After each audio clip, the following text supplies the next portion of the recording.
Assalamualaikum warahmatullahi wabarakatuh.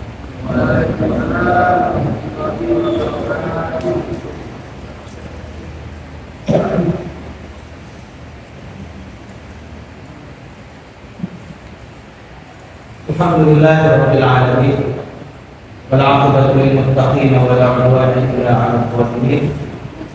Shalli wa sallim ala habibina wa syafi'ina Muhammad sallallahu alaihi wasallam wa ala alihi wa sahbihi wa man da'a bi da'watihi ila yaumil din. Allahumma arzuqna 'ilman yanfa'una warfa'na bima 'allamtana. Rabbana hab lana min azwajina wa dhurriyyatina qurrata a'yunin waj'alna lil muttaqina imama. Rabbi shrah li sadri wa yassir li amri wahlul 'uqdatam min lisani yafqahu qawli, amma ba'd. Hadirin yang dimuliakan Allah Subhanahu wa taala, ada banyak peristiwa yang terjadi pada bulan Ramadan. Misalnya tanggal 9 Agustus 1945, 9 Ramadan maksud saya. Tanggal 9 Ramadan 1945 kita memproklamirkan kemerdekaan Republik Indonesia beberapa puluh tahun yang silam. Itu terjadi di bulan Ramadan, dan itu terjadi tepat pada hari yang terbaik yang Allah berikan untuk umat ini, yaitu hari Jumat. Kemudian di tanggal 17 Ramadan kita mengenang satu peristiwa besar dalam Islam yang disebut dengan Perang Badar yang agung. Perang itu adalah perang yang menentukan jatuh bangunnya kaum muslimin, sehingga Rasulullah SAW dalam satu doanya berdoa kepada Allah Subhanahu wa taala bahwa ya Allah, untuklah hadhihi al-isabah, kalau segelintir umatmu ini kalah besok dalam perang Badar, kalau tu'bad ba'dal yaum, maka engkau tidak akan sama sekali disembah di tempat itu. Dan terjadilah apa yang menjadi takdir Allah, bahwa perang Badar itu diakhiri dengan kemenangan. Kemudian juga kita tahu bahwa pada bulan Ramadan ada satu peristiwa yang luar biasa besarnya. Kalau bulan Ramadan itu adalah bulan yang merupakan fenomena perang dalam makna merubah balik sejarah. Kemudian ini peristiwa yang lain pada bulan Ramadan yang kita sebut dengan nuzulul Quran, turunnya Al-Quran. Hadirin yang dimuliakan Allah Subhanahu wa taala, jauh sebelum Al-Quran ini ada bersama kita, sudah banyak para nabi yang dibekali Allah Subhanahu wa taala dengan kitab suci mereka, khusus buat umat mereka masing-masing. Yang paling tua itu ada buat Nabi Ibrahim alaihissalam. Dia dibekali dengan kitab suci yang lazim disebut dengan Suhuf. Makanya kita membaca satu ayat, Suhuf Ibrahim wa Musa. Suhuf untuk Ibrahim dan Musa. Dan kemudian setelah Ibrahim, kita juga tahu ada kisah tentang Daud alaihissalam yang mendapatkan kitab suci yang lain yang bernama Mazmur. Kemudian setelah itu ada anaknya Sulaiman yang melanjutkan, dan hiduplah orang-orang Yahudi dengan kitab suci ini, dengan ajarannya, dengan kekhasannya masing-masing dan syariatnya masing-masing. Ribuan tahun setelah para nabi yang menjadi panutan kalangan masyarakat Yahudi saat itu udah lengkap dengan kitab sucinya, muncul kemudian Musa alaihissalam. Musa ini juga dikasih Allah bekal kitab suci yang lain yang disebut dengan Taurat, yang orang Yahudi menyebutnya Torah, atau kadang-kadang disebut dengan Tanakh. Orang bule menyebutnya Genesis, dan pernah menjadikan satu kelompok musik di Inggris still calling it Genesis atau Taurat. Kitab ini menjadi acuan orang Yahudi dan semua masyarakat yang hidup di zaman Musa alaihissalam, dan memang sejatinya setiap kitab suci dia menjadi acuan masyarakat di zaman itu. Harun juga menggunakan kitab yang sama, mengingat dia adalah abang Musa dan syariatnya adalah syariat Musa alaihissalam.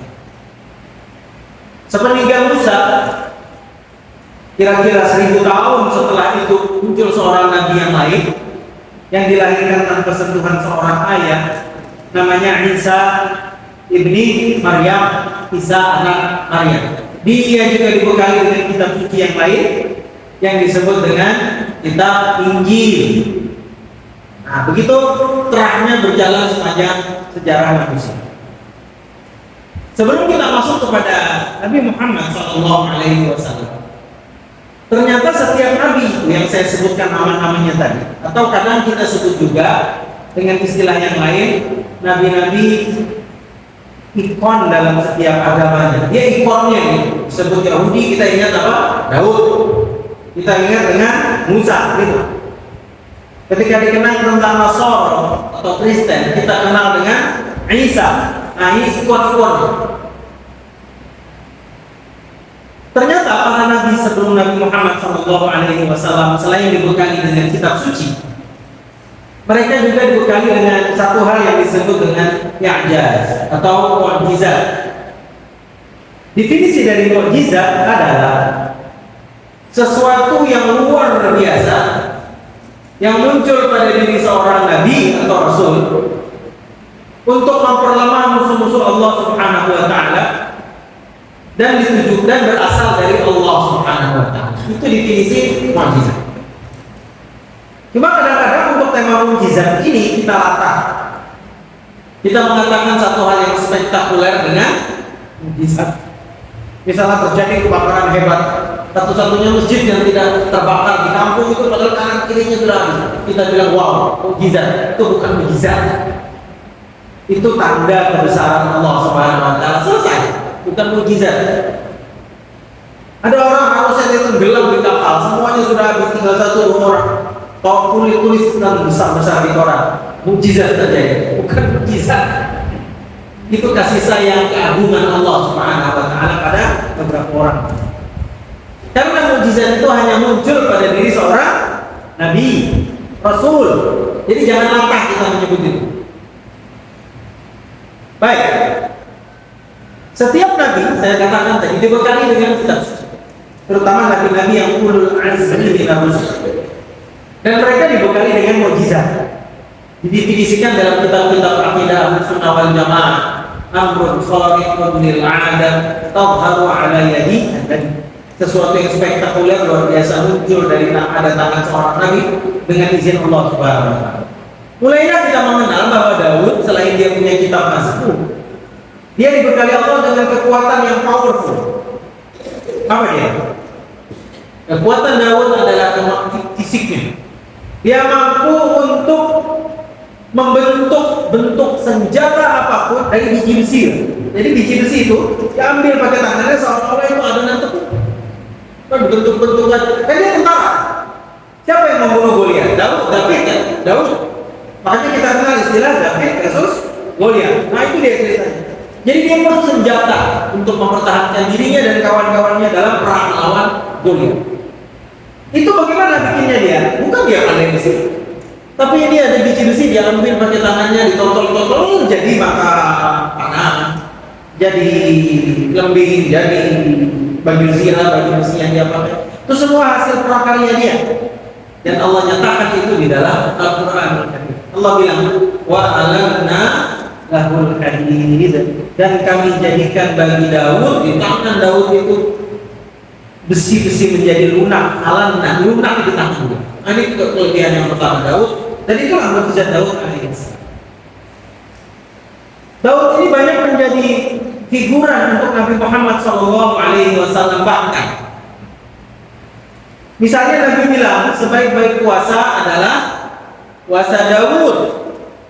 Sehari puasa, sehari tidak. Sehari puasa, sehari tidak. Lihat Nabi pakai istilah puasa Daud. Sebaik-baik sholat malam, sholat tahajud adalah sholat tahajudnya Daud. Gimana Daud itu?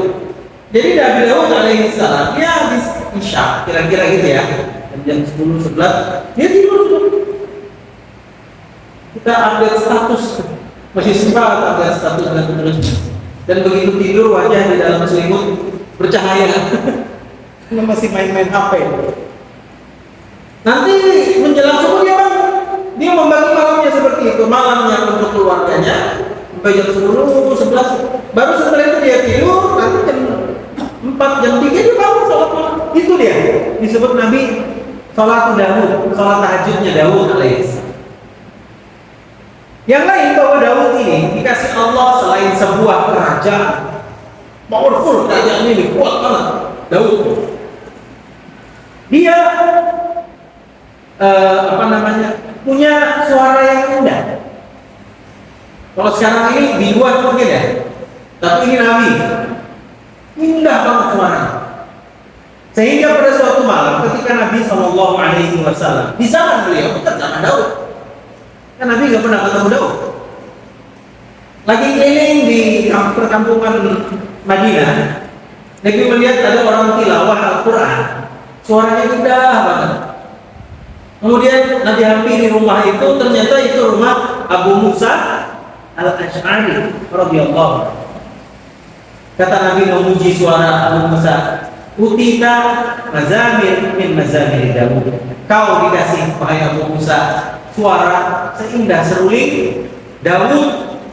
Karena saking indahnya suara Daud, Abu Musa seperti seolah-olah suara seruling, atau maksud tadi suara yang indah keluar dari diri Daud alaihissalam.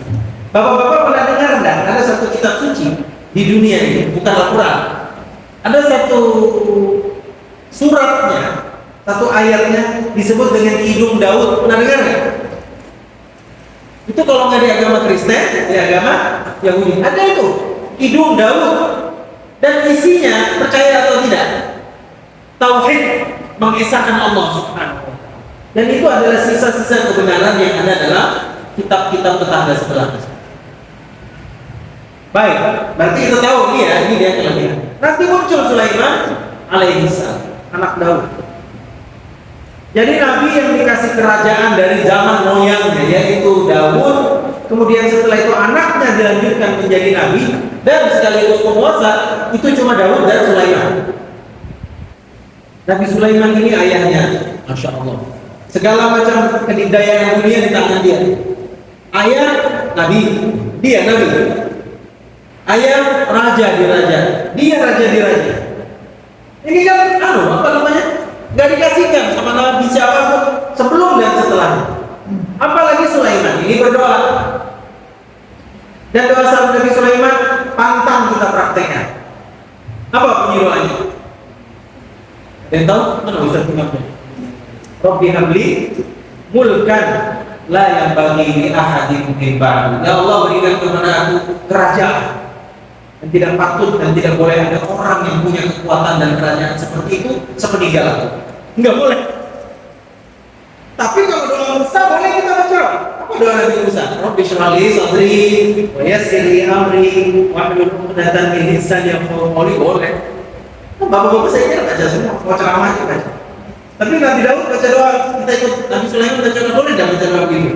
Kan raja semua kita, penguasa semua. Ngapain pilkada pilpres? Raja semua.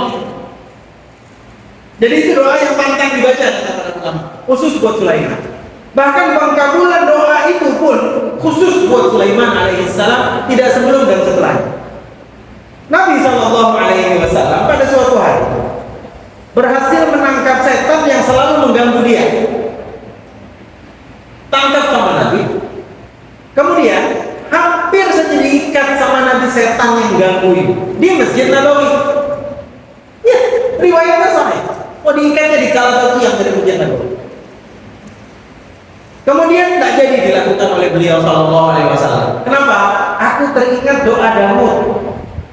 Yang tadi itu, ya Allah berikan kepadaku kekuasaan kerajaan, tidak kau berikan kepada siapapun setelah. Sebab apa? Apa alasannya? Apa urusannya dengan doa ini?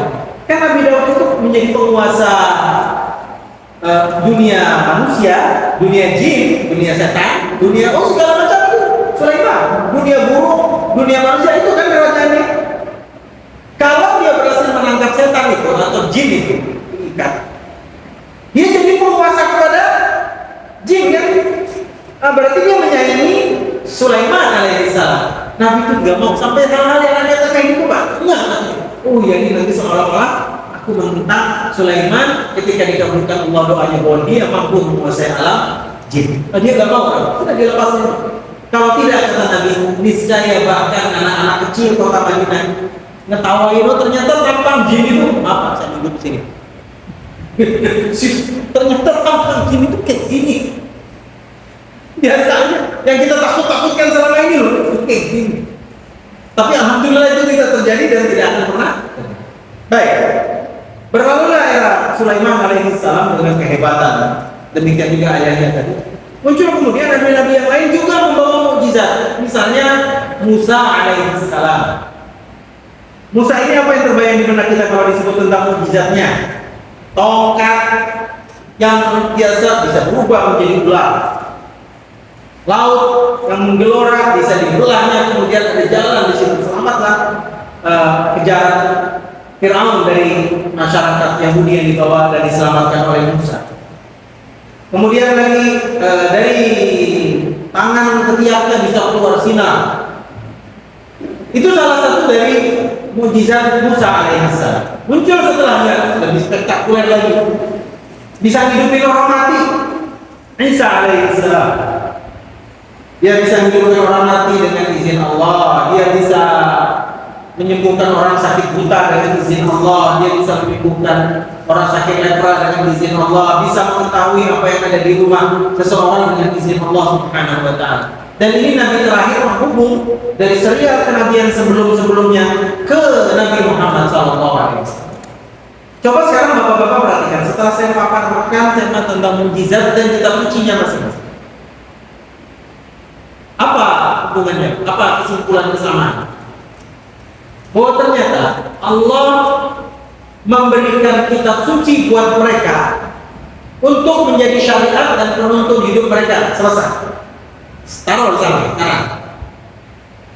Kemudian Allah membekali mereka dengan mukjizat. Ini lain ya. Ini kitab suci, ini mukjizat lain banget. Sebelah ini. Dengan kitab suci, dengan mukjizat disesuaikan dengan challenge, tantangan umat manusia di zaman itu. Perhatikan dulunya. Saya ulang, mukjizat itu diberikan Allah kepada masing-masing nabi, disesuaikan dengan tantangan masyarakat zaman itu. Enggak sama. Kenapa Musa bentuknya kayak sulap gitu ya, kayak magic? Kenapa bukan itu di zaman Isa? Kenapa Isa yang mukjizatnya lain, menyembuhkan orang sakit? Jawabannya adalah tadi. Setiap mukjizat itu adalah hal-hal yang menantang, men-challenge kondisi situasi masyarakat di zamannya masing-masing. Sebagai penjelasan, zaman Nabi Musa itu orang merasa takjub kalau orang itu, tokoh itu, masyarakat itu mengetahui ada orang bisa menunjukkan sesuatu yang nuansanya magic. Makanya di sekeliling Firaun berapa orang menterinya, dan hampir semua menterinya itu adalah penyihir. Penolong, maksud saya menteri ini dalam artian penolong wazir. Itu penyihir kan? Dan harus punya kemampuan kanuragan itu. Bisa merubah benda mati menjadi hidup, bisa merubah tongkat menjadi tali, temali menjadi ular. Itu kan yang dihadapi Musa. Jadi dari situ kemudian muncul mukjizat Musa, bentuknya kurang lebih sama, tapi ini jauh lebih hebat. Bisa, apa kata Al-Quran? Talqaf marsana. Mukjizat Musa itu menerkam, menelan apa yang dibuat oleh sihir para penyihir Firaun berupa tali temali yang banyak menjadi ular. Yang ini tongkatnya malah menjadi ular yang sangat besar, menerkam semua ciptaan-ciptaan para penyihir. Nah jadi hebatlah ya. Termasuk juga membawa laut itu kan spektakuler dalam mata orang-orang yang punya masalah dalam hal kanuragan. Baik. Isa, kenapa bentuknya mengobati orang sakit, lepra, buta, kemudian lagi menghidupkan orang mati dengan izin Allah Subhanahu wa ta'ala. Kita ketika menyebut mukjizat-mukjizat Nabi ini harus ada kalimat dengan izin Allahnya. Karena tetangga sebelah kehilangan kalimat dengan izin Allah ini. Jadi Isa seolah-olah bisa menyembuhkan orang mati, orang sakit. Makanya ada pengobatan itu ya, apa istilahnya? KKR. Bikin acara di dalam lapangan, diurang ini para pembesar agama itu. Nanti orang yang cacat di bawah, ada di skenario semua itu. Nah itu dia rahasianya. Jadi tabib penyakit, kesehatan itu menjadi menonjol di zaman Isa. Allah berikan itu mukjizat buat Isa. Sekarang Muhammad SAW, sebelum ke Nabi Muhammad SAW, kita tadi memilah ya.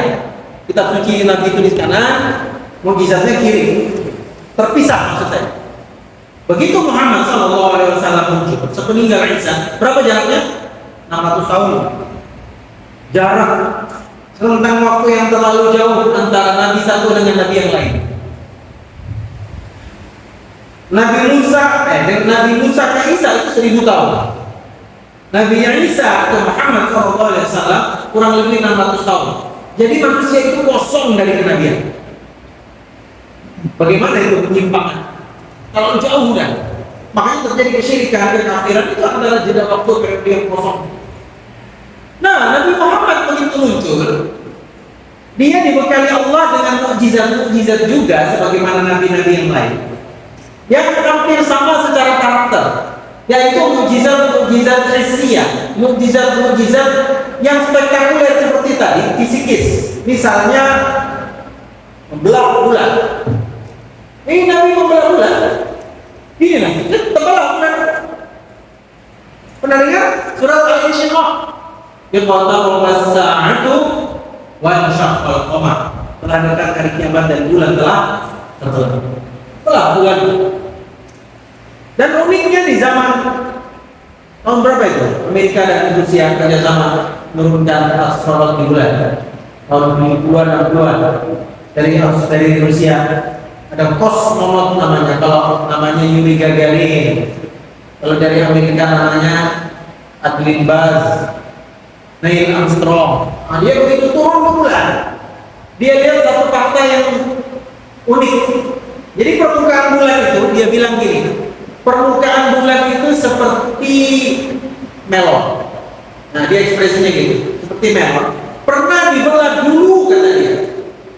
Kemudian setelah melon ini dibelah atau bulan itu dibelah, dikembalikan lagi sama yang membelahnya. Bukan seperti ini, tapi seperti ini. Lihat tangan saya. Untuk supaya ketahuan bahwa bulan pernah terbelah. Kalau seandainya bulan dikembalikan begini, orang nggak akan tahu kan pernah terbelah. Bapak-bapak mau buka puasa pakai semangka. Ini mau tahu sudah terbelah atau belum sama tukang jual dari pasar? Kan kita melihat kayak gitu ya. Tapi kalau begini kita sangka belum terpotong, begitu berarti baru. Allah ingin menunjukkan kepada manusia bahwa bulan itu pernah dibelah oleh hamba Muhammad ribuan tahun silam, dan tahun 6 bulan dan 7 bulan baru ketemu. Itu mukjizat Nabi. Dan mukjizat Nabi yang lain juga bisa mengeluarkan air untuk berwudu untuk ribuan orang. Kemudian tangan Nabi dimasukkan ke satu pawon, kayak kendi besar begitu. Di situ ada daging hanya buat berlima, Nabi, 2 orang sahabat dan Jabir bin Abdillah dan istrinya dalam perang Khandaq supaya berlima makan daging karena cukupnya itu. Jangan bilang sama orang, ya Rasulullah atau Jabir, saya dan istri cuma masak buat Anda dan bawalah 2 orang yang kerja bakti itu. Yang kerja bakti berapa? 300 sampai 700 orang. Bikin parit. Sekalinya Nabi teriak, ya Allah, geng, ayo kita nyerbu makin besar. Bingung itu. Tadi bisik-bisiknya harus ngomong. Lalu kira-kira masak di rumah buat undang beberapa orang lah, 1, 2, 3, 4, 2, 3, 4, 10 lah. Sekali dia bilang, Bapak Ibu Pak, kita diundang makan sama bosan. Nyerbu ke rumahnya, pusing itu gini di rumah. Pusingnya gini. Jabir bin Abdillah. Dia bilang, Bang, bukan aku sudah bilang Nabi dan beberapa orang sahabat buat itu. Bukan aku, katanya itu. Rasulullah yang punya kerja. Rasulullah tenangkan itu. Kamu tenang aja. Mana tadi pawonnya? Mana kendinya? Yang isinya daging sedikit itu. Mana rotinya? Tutup semuanya. Ini tutup pakai serbet, ini tutup pakai serbet. Roti panjang itu. Kemudian Nabi masukin tangannya ke 2 tempat ini sambil membaca doa. Udah, kamu masuk ke dalam. Biarkan kita melayani kamu. Kita makan. Jabir mengatakan 100 masuk keluar. Banyak lah. 100 masuk keluar, 100 masuk keluar, sampai semuanya kenyang. Kemudian Nabi bilang, sekarang kita makan. Masya Allah, itu adalah Tapi, nah ini yang kita mau sampai pada tema ini setelah saya ngalor ngidul ke Kampung Baru, ke Sepinggan, ke Kritik, kemana. Yang ini poinnya. Bahwa ternyata mukjizat hissiyah yang spektakuler dan luar biasa itu akan susah dicerna manusia modern, Pak. Asli. Karena itu semua termaktub di dalam kitab-kitab suci yang kita mata kepala dan panca indera kita nggak nyaksikan. Betul nggak kesimpulan saya? Coba bapak-bapak, kalau saya tantang, katanya Musa membelah laut. Mana? Buktinya mana? Isa menghidupkan orang mati. Mana? Orang modern gitu, Pak. Makanya ada iklan di Kementerian Sandiaga Uno gitu. Pariwisata. Apa dia? Iklan tagline di Kementerian Pariwisata. Apa dia? Seeing is believing. Aku lihat dulu baru aku percaya. Anak-anak muda gitu sekarang yang bocil-bocil yang milenial itu. Artinya kalau bukan dari kitab suci yang bilang itu pernah terjadi, bukan? Tidak pernah. Cuma orang modern ini dia minta lebih. Karena itu kemudian Al-Quranul Karim ini dia menjadi mukjizat yang paling spektakuler dari Muhammad Sallallahu Alaihi Wasallam. Nah ini yang beda. Apa itu dia? Ilmu pengetahuan. Tidak ada di kitab suci yang lain. Kalau dulu kitab suci mereka hanya sebatas, hanya saya bagi tadi. Sini kitab suci ini mukjizat terpisah. Tapi begitu bicara Al-Quranul Karim, ini kitab suci, ini mukjizat. Satu dia. Dan yang paling mudah dicerna orang dari sebuah hal yang luar biasa zaman sekarang ini adalah ilmu pengetahuan, sains. Itu tidak ada dalam kitab suci apapun. Barusan ada profesor Amerika dari Harvard, dia bingung menemukan fakta tentang penciptaan manusia dari segumpal darah, dari menempelnya air mani dan ovum itu di rahim seorang wanita sekian hari sekian bulan, kemudian berubah menjadi segumpal daging, kemudian Allah ciptakan dari situ tulang belulang dan daging, kemudian alat-alat untuk hidup seperti panca indera, kemudian keluar dengan selamat dengan izin Allah Subhanahu wa Ta'ala, ada di dalam kitab ini. Sementara manusia sebelum zaman itu, sebelum Al-Quran, sebelum ilmu pengetahuan menyatakan bahwa manusia ini keluar dari rahim ibunya dalam bentuk telur, Pak. Ya, saya lihat sendiri penelitian. Jadi ada buku judulnya Embriologi, tulisan seorang profesor ilmu janin namanya Kate Elmore. Bisa dilihat tuh, kita lihat ada di Google. Dia bilang dulu manusia sebelum ada teknologi kedokteran percaya bahwa semua manusia dilahirkan bentuknya telur katanya. Kemudian dari situ keluar kakinya, kemudian keluar tangannya dari cangkang telur, kemudian jadilah manusia yang berjalan membangun peradaban di muka bumi. Kita ketawa. Sementara Al-Quran nggak gitu. Al-Quran dalam surat At-Tariq berkata, mimma indabir, manusia itu awal muala penciptaannya adalah dari air yang mani. Coba lihat. Ini satu fakta ilmiah kita akan temukan dalam Al-Quran. Dan itu mukjizat karena tidak mungkin satu kitab suci bertentangan dengan logika ilmiah manusia. Al-Quran bukan saja berbicara tentang sains. Dia berbicara juga tentang sejarah umat yang lama-lama. Dan yang paling unik ini kitab suci buat kita kaum muslimin, tapi isinya sebagian besar kisah tentang kaum muslimin atau bukan? Bukan. Kisah tentang Yahudi. Nabi yang paling banyak disebutkan dalam Al-Quran, Nabi siapa? Nabi Musa, Nabi Ibrahim, Nabi Isa. Yang paling sedikit disebut siapa? Muhammad SAW. Padahal di kitab suci ya. Satu udah. Dua, kisah tentang para umat-umat terdahulu yang paling banyak disebut tentang Yahudi, Yahudi semua. Kemudian tokoh-tokoh di luar Nabi yang disebutkan di dalam Al-Quran bukan juga tentang kita kaum muslimin. Malah ada satu surat namanya surat Maryam. Yahudi juga melihat di Al-Quran, dan fungsi kisah-kisah di dalam Al-Quran itu adalah sebagai ibrah dan pelajaran supaya kalau mereka melakukan sebuah kebaikan kita ikuti. Tapi ketika mereka melakukan kejahatan, dan itu yang terjadi paling banyak kisah tentang Yahudi di dalam Al-Quran, kita harus menjadikan itu ibrah supaya kita jangan berkelakuan seperti mereka. Dua, menjadi fakta tentang sejarah. Yang ketiga, hadirin rahimakumullah, Al-Quran ini dia punya sentuhan realitas. Dia berbicara sesuai dengan realita. Dan itu yang menakjubkan para sarjana barat dan sarjana timur.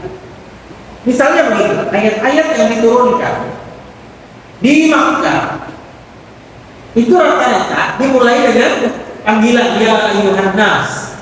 Coba perhatikan, ya ayyuhan nas. Sementara begitu diturunkan di Madinah, ya ayyuhalladzina amanu. Tahu rahasianya?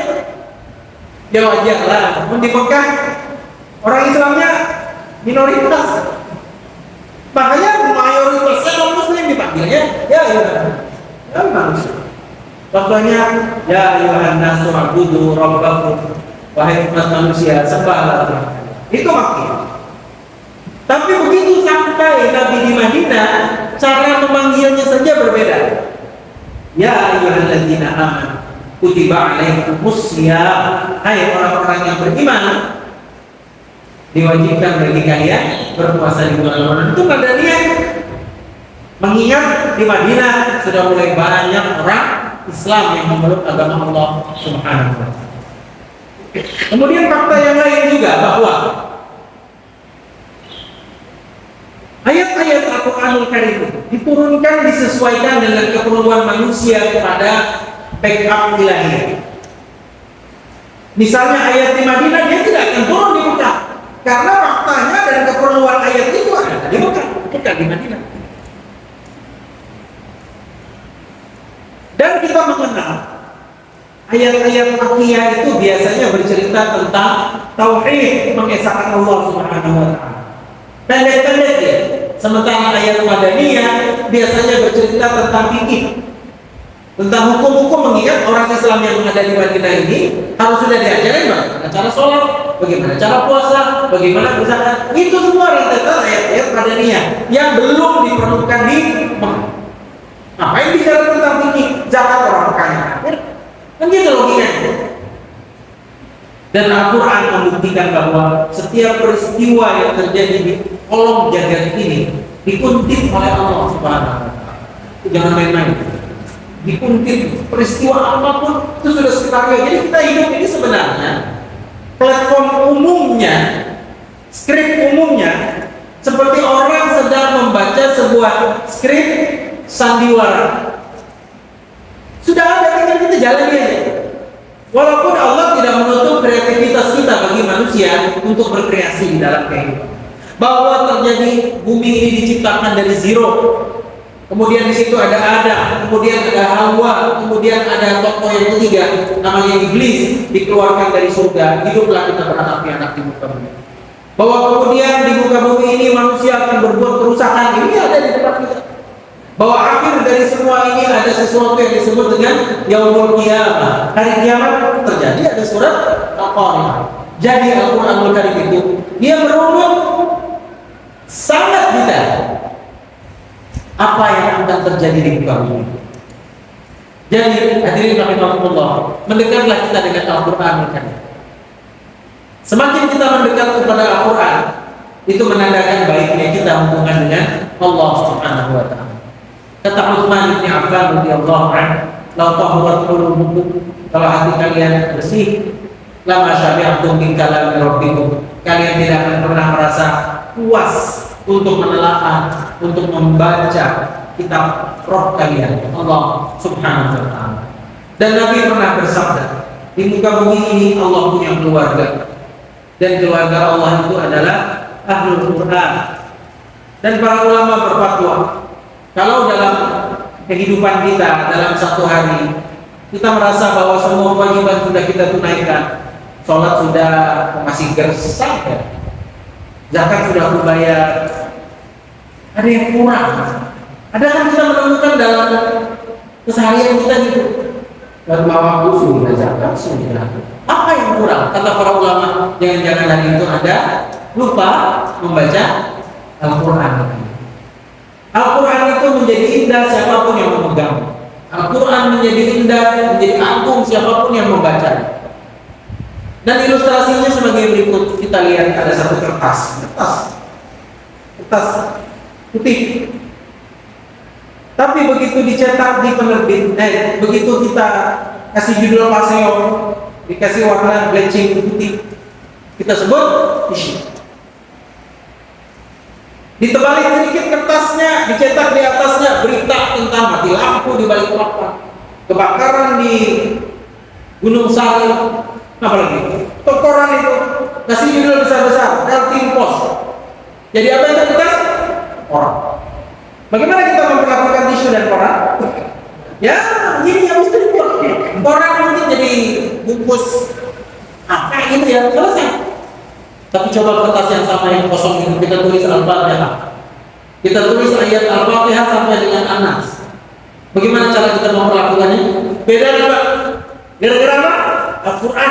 Kertasnya sama. Tapi begitu dia menjadi Al-Quran,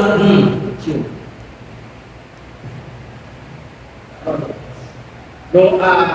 Coba lihat, apapun yang dicantumkan dengan Al-Quran, dia menjadi hebat, dia menjadi agung. Dan bulan Ramadan itu menjadi agung bukan karena sering kita berpuasa, itu sudah kewajiban kita. Dia menjadi hebat karena di situ diturunkan Al-Quran Karim. Dan Nabi selain menyebut nama bulan Ramadan ini sebagai bulan puasa siam, Nabi juga menyebut bulan Ramadan ini dengan Syahrul Quran, bulan Al-Quran. Karena itu hadirin rahimakumullah, ini pengunjung dari ceramah saya di 10 terakhir bulan Ramadan ini. Mari kita cukupkan puasa kita tahun ini dengan banyak membaca Al-Quran, banyak menelaah Al-Quran. Mudah-mudahan kita keluar dari bulan Ramadan ini, Allah menulis kita sebagai ahli Al-Quran, orang-orang yang merupakan keluarga Allah di muka bumi, yaitu orang-orang yang dekat dengan Al-Quran. Demikian hadirin rahimakumullah. Sudah begini dan kalau ada pertanyaan lagi insyaallah. Aku lupa dia adalah astagfirullahaladzim. Subhanallahumma wa bihamdika asyhadu an la ilaha illa anta astaghfiruka wa atubu ilaik. Assalamualaikum warahmatullahi wabarakatuh.